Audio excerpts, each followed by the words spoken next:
Kagaya nga po ng naging storya sa mga nakalipas na NBA Finals, isa na naman ngang nakakamanghang comeback ang ginawa ng New York Knicks sa Game 5 laban sa San Antonio Spurs. Maaga na naman nga silang natambakan sa umpisa, ngunit hindi rin naman dito nagpa-apekto ang kanilang mga players, lalo na si Jalen Brunson na nagtala ng 45 big points sa Game 5 upang makumpleto muli nila ang comeback win sa score na 94-90. Dahil sa panalo, tuluyan na nga nilang nasungkit ang 2026 NBA Championship kung saan pinarangalan si Jalen Brunson na Finals MVP. Kasabay niyan, puro papuri ang kanyang natanggap mula sa mga fans, analysts at maging mga NBA players.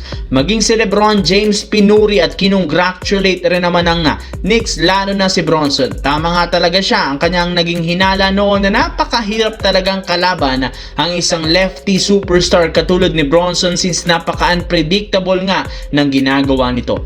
Grabe rin naman ang pagiging clutch player niya, kaya hindi nga siya nagtataka bakit ang Knicks ang nagkampiyon ngayon. Isa pa, believe rin naman nga ito sa ginawa niyang pag-pay cut noon off-season ni Jalen Brunson para magkampiyon at makabuo sila ng championship lineup.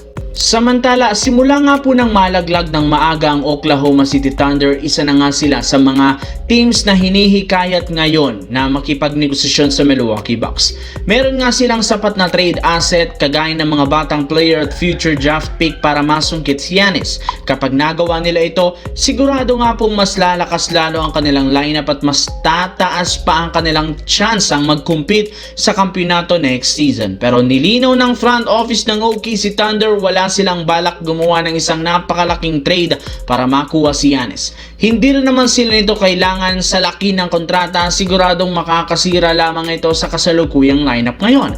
Malaki pa rin naman ang tiwala nila sa koponan, kaya wala silang sapat na rason para kunin ito sa isang trade. Naniniwala ang OKC Thunder kailangan lamang nilang panatilihing healthy ang majority sa mga players at sigurado nga pong makakabalik sila sa NBA Finals, lalo pat kapag kumpleto na ang Big 3 na Shai Gilgeous-Alexander, Jalen Williams at si Chet Holmgren.